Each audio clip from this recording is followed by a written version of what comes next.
আজি আমি কৰিম 3 নম্বৰ কিটা ইয়াত 3 নম্বৰটো দিছে তলৰ বাস্তৱ সংখ্যাবোৰৰ ইয়াত দেখুওৱা ধৰণে দশমিক বিস্তৃতি আছে প্ৰতিটো ক্ষেত্ৰতে ই এটা পৰিমেয় হয় নে নহয় সিদ্ধান্ত কৰা যদি ই পৰিমেয় হয় আৰু ই p/q আৰ্হি তেন্তে ইয়াৰ qৰ মৌলিক উৎপাদকীকৰণৰ বিষয়ে কি ক'ব পাৰিবা এতিয়া মানে কৈছে এই কোৱেশ্চন কিটা কৈছে এই যে তিনটা দিছে এই তিনটাৰ ভিতৰত কৈছে যে যদি এইকেইটা যোন কেইটা পৰিমেয় হয় যদি পৰিমেয় হয় তেন্তে ইয়াত p/q আৰ্হিত প্ৰকাশ কৰিব লাগিব আৰু p/q আৰ্হিত প্ৰকাশ কৰাৰ পিছত কি কৈছে ইয়াৰ qৰ মৌলিক উৎপাদকীকৰণটো কি হ'ব তাৰ বিষয়ে ক'ব লাগিব যদিহে পৰিমেয় হয় এতিয়া আমি আজি ইয়াত 3 নম্বৰ কিটা কৰিম প্ৰথম কোৱেশ্চনটো আছে আমাৰ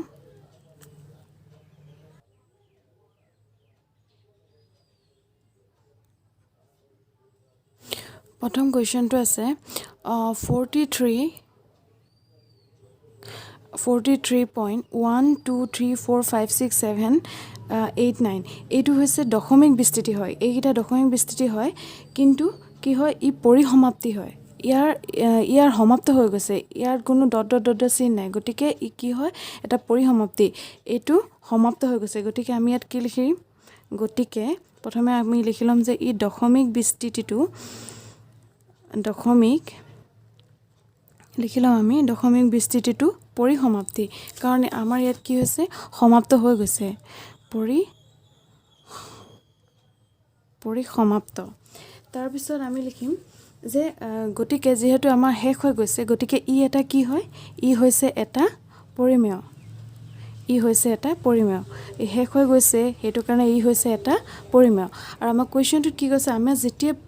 পৰিমেয় হ'ব তেতিয়া p/q আৰ্হিত প্ৰকাশ কৰিব লাগিব এতেকে p/q আৰ্হিটো হ'ল p/q আৰ্হি আমি কেনেকৈ লিখিম এইকেইটা ইয়াৰ পৰা আমাৰ যিটো দশমিক আছে দশমিকটো আঁতৰাই দিব লাগিব দশমিকটো আঁতৰাবলৈ হ'লে আমি কেনে কৰিব লাগিব প্ৰথমতে এই গোটেই সংখ্যাটো দশমিক আঁতৰাই ল'ব লাগিব 4 3 1 2 3 4 5 6 7 8 9 এতিয়া দশমিক কেনেকৈ আঁতৰাই এই দশমিকৰ পিছত যেটা সংখ্যা আছে সেইটো তাত পাৱাৰটো দি দিব লাগিব 1 2 3 4 5 6 7 8 9 ইয়াত 10 টু দি পাৱাৰ কিমান হ'ব 9 হৈ যাব আমি দশমিক এনেকৈ উঠাব লাগিব প্ৰথমতে কি হ'ব লাগিব সংখ্যাটো আমি ওপৰত পাতি ল'ম তাৰ পিছত দশমিকৰ পিছত যিমানটা আমাৰ সংখ্যা থাকিব সেইটো 10 টু দি পাৱাৰ 9 মানে পাৱাৰত আমি হিমানটো পাতি দিব লাগিব যেহেতু আমাৰ ইয়াত 9টা সংখ্যা আছিল গতিকে আমি 10 টু দি পাৱাৰ 9 পাতিলো তাৰপিছত এতিয়া আমি এইখিনি কৰি যাম ইয়াৰ পিছৰখিনি কৰিবলৈতো 10 হৈ যাব প্ৰথমে এই 10 টু দি পাৱাৰ 9 টো আমি কেনেকৈ ভাগ কৰি ল'ম 2 * 5 হোল আমি 9 দি দিম হয় না দুইটাকে আমি কি পাৱাৰটো যেহেতু ব্ৰেকেট দিছো দুইটাকে লৈ পিনে ইয়াত 9 দি দিছো পাৱাৰটো আমি 9 দি দিছো তাৰপিছত ওপৰত যেটো আছিলে 4 3 1 2 3 4 5 6 7 8 9 তাৰপিছত এতিয়া কি কৰিম এতিয়া যেহেতু আমি এটো ভাঙি দিছিলো হয় না 10 টো আমি ভাঙি পিনে 2 * 5 কৰিছো যেটো আমাৰ এটা আৰ্হি আছিল যে 2 টু দি পাৱাৰ n আৰু 5 টু দি পাৱাৰ m আমি সেই আৰ্হি মতে তেনেকৈ ভাগ কৰি তেনেকৈ ভাঙি লৈছিলো হয় না এতিয়া সেই আৰ্হিটোৰ মতে আৰু এটা কি আছিল আমি এটো পাৱাৰ আকৌ এনেকৈ লিখিব পাৰো না 2 টু দি পাৱাৰ n মানে ইয়াত 9 আছে হয় না আমি 9 টো দিব পাৰো * 5 টু দি পাৱাৰ m আছিলে আৰু ইয়াৰ পাৱাৰো কি আছে 9 আছে আমি 9 তেনেকৈ আৰ্হিটোৰ মতে লিখি ল'ব পাৰো সো ওপৰত জি আছিলে 4 3 1 2 3 4 5 6 7 8 9 এতিয়া আমি এইখিনিত কি কৰিলো p/q আৰ্হিত আমি প্ৰকাশ কৰি ললো ইয়াৰ পিছত আমাৰ কোৱেশ্চনটো কি কৈছে p/q আৰ্হি কোৱাৰ পিছত কৈছে qৰ মৌলিক উৎপাদকীকৰণৰ বিষয়ে কি ক'ব পাৰিবা qৰ উৎপাদকীকৰণৰ বিষয়ে কি ক'ব পাৰিবা q টো কি আছিলে তলত হৰটো q বুলি কয় হয় নাই এইটোৰ বিষয়ে কি ক'ব পাৰিবা ইয়াত আমি কি ক'ব পাৰিম যে হৰৰ মৌলিক উৎপাদকৰ কেৱল ইয়াত কি পালো আমি 2 আৰু 5 আছে আমি এই বুলি ক'ব পাৰোঁ কাৰণ আমাৰ কি কৈছে উৎপাদকীকৰণটো মৌলিক উৎপাদকীকৰণৰ বিষয়ে কি ক'ব পাৰিম আমি কি ক'ব পাৰিম হৰৰ মৌলিক উৎপাদকীকৰণত কি আছে 2 আৰু 5 আছে আমি এইটো কৈ দিলোঁ ইয়াৰ আনচাৰটো ইমানেই আৰু 2 নম্বৰটোত আছে আমাৰ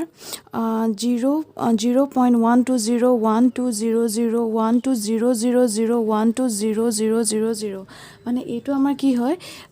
ইয়াত দশমিক বিস্তৃতিটো কেনেকুৱা ইয়াত দশমিক বিস্তৃতিটো হৈছে যে অপৰিসমাপ্তি মানে এইটো সমাপ্ত হোৱা নাই চ' ইয়াত ডট ডট ডট ডট আছে গতিকে আমি কি লিখিম দশমিক বিস্তৃতিটো অপৰিসমাপ্তি বুলি লিখিম কাৰণ আমাৰ এইটো আমাৰ অপৰিসমাপ্ত হোৱা নাই অপৰিসমাপ্তি আৰু কি হয় অপুনৰাবৃত্তি আৰু পুনৰাবৃত্তি হোৱা নাই এইটো চোৱা 120 ইয়াত এইটো আছে ইয়াত আছে আকৌ 1200 আকৌ দুটা 0 আছে ইয়াত চোৱা 12000 তিনিটা ইয়াত দেখাত লাগিছে কিন্তু হৈছে কিন্তু নাই হোৱা কাৰণ চোৱা ইয়াত এটা 0 ৰিপিট ইয়াত এটা 0 আছে ইয়াত কিন্তু দুটা ইয়াত তিনিটা ইয়াত চাৰিটা তে আমাৰ পুনৰাবৃত্তিও একে সংখ্যা আমাৰ পুনৰাবৃত্তি হোৱা নাই গতিকে ই আমি কি লিখিম ই এটা পুনৰাবৰ্তিত গতিকে ই কি হ'ব ই হৈছে অপৰিমেয় গতিকে ই যেহেতু এটা অপৰিমেয় গতিকে ইয়াক আমাক পি কিউ আৰ হি লিখিবলৈও দৰকাৰ নাই বা ইয়াৰ কিউৰ মৌলিক উৎপাদকীকৰণ উলিয়াবলৈও দৰকাৰ নাই গতিকে ইয়াৰ আনচাৰটো ইমানেই এতিয়া আমি কৰিম 3 নম্বৰটোত কি আছে 43.123456789 আৰু ইয়াৰ ওপৰত বাৰ আছে বাৰটোৱে কি বুজায় মানে এই একেটা সংখ্যাই বাৰে বাৰে ৰিপিট হৈ থকাটো বুজায় এতিয়া গতিকে আমি ইয়াত কি লিখি ল'ম দশমিক বিস্তৃতিটো প্ৰথমে আমি কি পালোঁ দশমিক বিস্তৃতিটো কি হয় দশমিক বিস্তৃতিটো হয় আমাৰ যিহেতু আমাৰ মই কৈছোঁ যে বাৰে বাৰে এইটো কি হয় ৰিপিট হৈ থাকে গতিকে এইটো কি হ'ব অপৰিসমাপ্তি হয় আৰু কি হয় এইটো কিন্তু এইটো কি হয় পুনৰাবৰ্তিত হয় মানে বাৰে বাৰে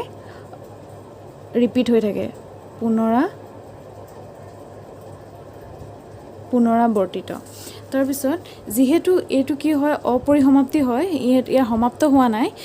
বাৰে বাৰে ৰিপিট হৈ আছে গতিকে ই অপৰিসমাপ্তি হয় আৰু কি হয় পুনৰাবৰ্তিত হয় হা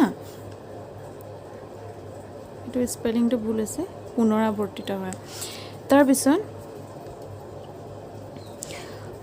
গতিকে ই কি হ'ব ই হৈছে পৰিমেয়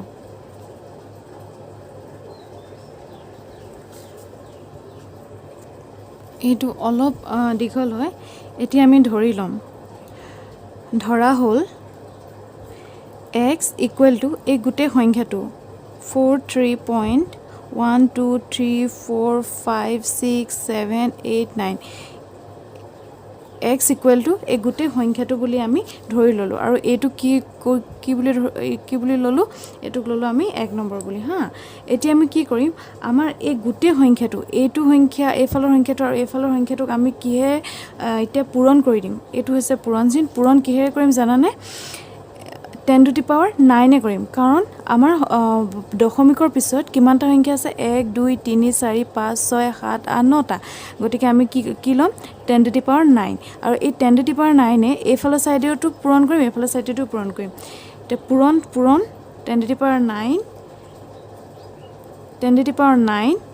into x =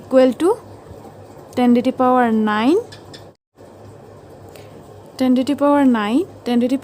আকৌ কি কৰিম এই সংখ্যাটোকো আমি পূৰণ কৰি লৈছোঁ এতিয়া আমি কৰিম এইটো যে আমি কৰিলোঁ এইটো আমি পূৰণ কৰি দিম 10⁹ মানে কি আমাৰ কিমানটা শূন্য আছে 9 তাৰপিছত এইকেইটা যদি আমি পূৰণ কৰোঁ এইকেইটা 10⁹ আৰু এইকেইটা যদি আমি পূৰণ কৰোঁ আমি পাওঁ 4312345678 9 আৰু এই পইণ্টৰ পিছত এইটোৰ এই আগৰকেইটা আৰু এইকেইটাই পূৰণ কৰিব লাগিব তাৰ পিছৰখিনি কি হয় এনেকৈ থাকি যাব হা একেভাগে থাকি যাব তোমালোকে পূৰণ কৰি চাবা 5 6 7 8 9 এবাৰকেইটা এনেকৈ থাকিব তাৰ পিছৰ ষ্টেপত কি কৰিব লাগিব আমি এইটো ধৰি লৈছোঁ 2 তাৰ পিছৰ ষ্টেপটোত কৰিব লাগিব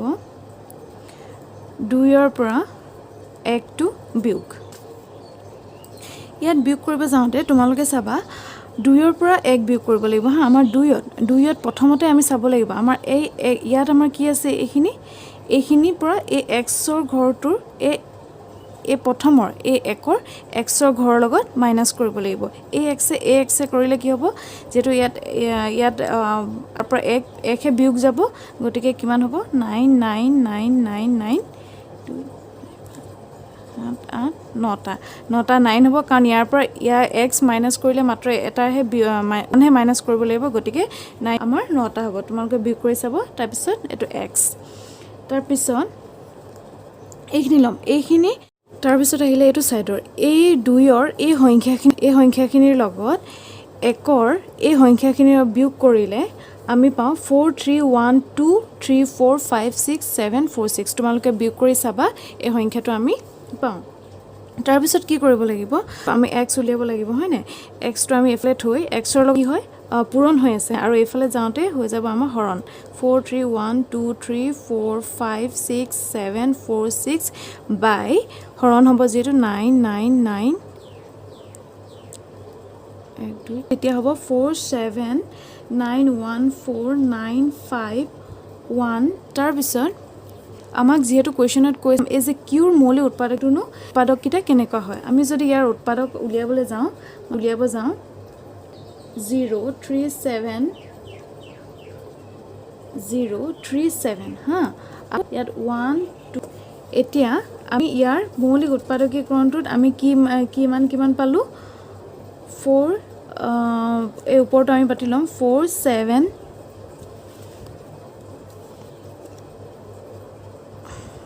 4 7 9 1 4 9 5 1 9 4 হয় নাই আৰু ইয়াত মৌলিক আমি যেহেতু যেতিয়া আমি উৎপাদক উলিয়াবলৈ গলো ইনটু 4 5 6 এতিয়া আমাক কোৱেশ্চনটোত কি কৈছে যদি পৰিমেয় হতে কি কয় p/q/r হিত প্ৰকাশ কৰিব লাগিব তাৰ পিছত কি কৈছে মৌলিক উৎপাদকৰণটো কি হ'ব বুলি কৈছে উৎপাদকীকৰণত আমি কি পালো উলিয়াত কি লিখি দিম হৰৰ উৎপাদকত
উৎপাদকত কি বুলি লিখিম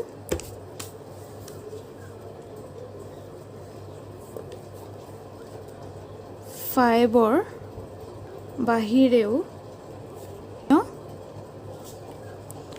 উৎপাদক থাকিব যিহেতু ইয়াত 2 আৰু 5ৰ বাহিৰেও আৰু কি আছে ইয়াৰ মৌলিক উৎপাদ থাকিব 3 আৰু যিহেতু বেলেগ সংখ্যা আহিছে গতিকে 2 আৰু 5ৰ বাহিৰেও অন্য উৎপাদক থাকিব বুলি আমি লিখি দিম